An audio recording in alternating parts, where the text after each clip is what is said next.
Dr. Michael Stevenson, a handsome 40-year-old surgeon, reclined on his worn but comfortable sofa, nursing a glass of cheap red wine after a long shift at the county hospital.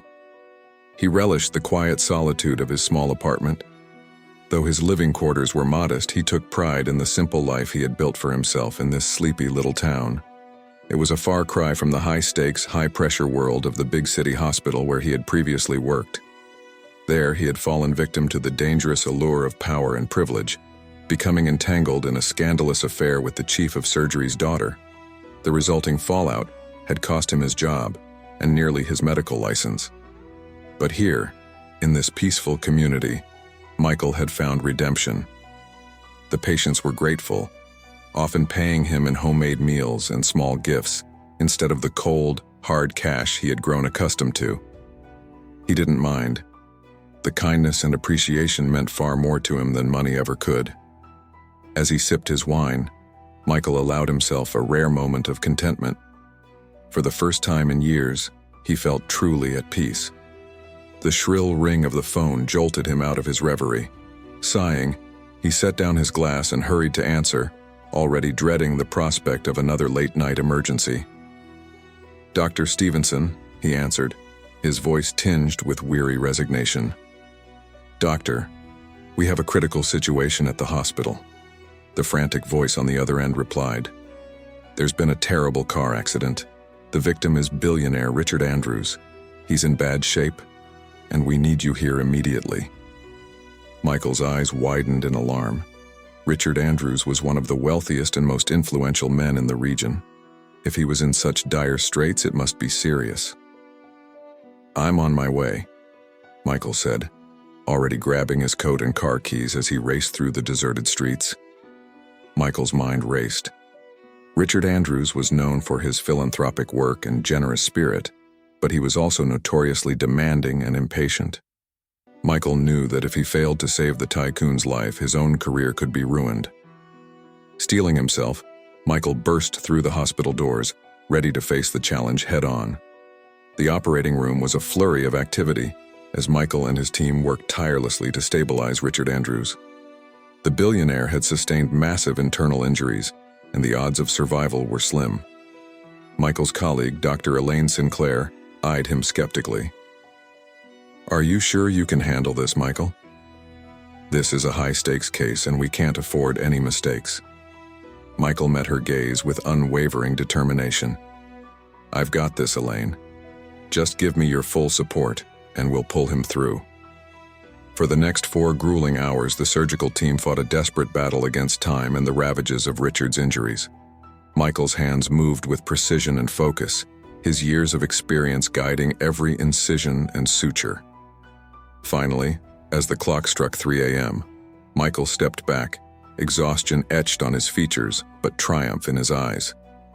"He's stable," Michael said, and the room erupted in relieved cheers. Michael allowed himself a rare smile. He had defied the odds and saved the life of one of the most powerful men in the region. This could be the turning point he needed to rebuild his tarnished reputation. True to his reputation, Richard Andrews spared no expense in ensuring his recovery. Within days, the drab hospital room had been transformed into a veritable palace, complete with the finest linens, gourmet meals, and a team of specially flown-in medical staff. Michael marveled at the billionaire's lavish accommodations, a far cry from the modest surroundings he was accustomed to. Yet, despite the opulence, Richard seemed to take a genuine interest in the surgeon who had saved his life. "Dr. Stevenson, I can't thank you enough for what you've done," Richard said, his voice tinged with genuine gratitude. "If it weren't for your skill and quick thinking, I wouldn't be here today." Michael felt a twinge of discomfort at the effusive praise. Unused to such overt displays of appreciation, he shifted uncomfortably. "I was simply doing my job, Mr. Andrews. Any surgeon worth their salt would have done the same." Richard waved a dismissive hand. "Nonsense. You took a huge risk operating on me, and you succeeded where others would have failed. That kind of talent and dedication deserves recognition." The billionaire's eyes gleamed with a hint of mischief. "In fact, I'd like you to be the one to oversee my recovery. I trust you implicitly." and I think we could learn a lot from each other." Michael hesitated, unsure of how to respond. Working so closely with a man of such immense wealth and influence was uncharted territory for him. But the sincere gratitude in Richard's voice was difficult to ignore. "I'm honored, Mr. Andrews. I'll do everything in my power to ensure your full recovery." Richard smiled, already reaching for his phone. "Excellent. Now let's discuss how we can make your stay here a bit more comfortable, shall we?" 6 months had passed since the fateful night when Michael had saved Richard Andrews' life.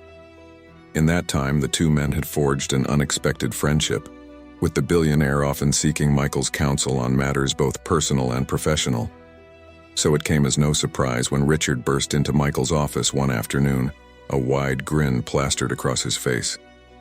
"Michael, my friend, I have the most wonderful news," Richard exclaimed, practically bouncing with excitement. Michael looked up from his paperwork, a bemused smile tugging at his lips.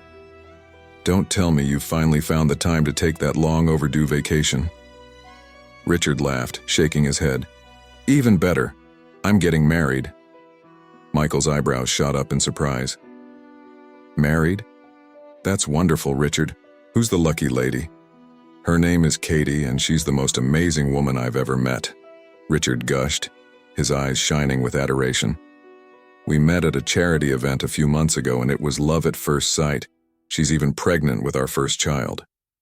Michael felt a pang of unease at the billionaire's enthusiasm. Something about this seemed too good to be true, but he didn't want to dampen Richard's obvious joy. "That's fantastic news, Richard. I'm truly happy for you both," Michael said, then paused. "I assume you'd like me to be there to witness the occasion?" "Absolutely," Richard exclaimed. "In fact, I was hoping you'd be kind enough to give me your honest opinion on Katie. I value your judgment, and I want to make sure she's the right woman for me."